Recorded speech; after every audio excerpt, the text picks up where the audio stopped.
July మూవీలో bus scene ఒకటి ఉంటుంది, చంపేస్తారా అని ఒకటి ఉంటుంది పిల్లాడిని అని. అది ఇంప్రూవైజ్ సీన్ అంటే కదా సార్? ఎంఎస్ రైటర్ తెలుసు కదా. MS Narayana himself is a fantastic writer. అందులో కామెడీ ఎరగదీసేస్తారు. రైట్. ఆయన చెవులో ఒకటి చెప్పాడు నాకు, ఏం చెప్పకుండా నేను అబ్బాయి టేక్ అన్నా. మీ దగ్గర ఉన్న సెల్ ఫోన్స్ అన్ని తీసివేసి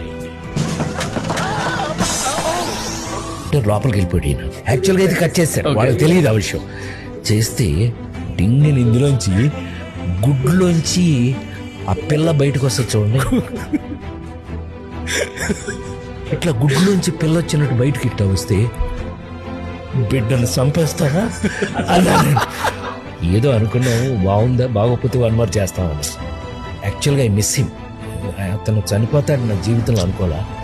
కొన్ని మన చేతిలో లేవండి, చనిపోతున్నారు వెళ్ళిపోతున్నారు. మా అమ్మాయి కూడా చనిపోయిందండి.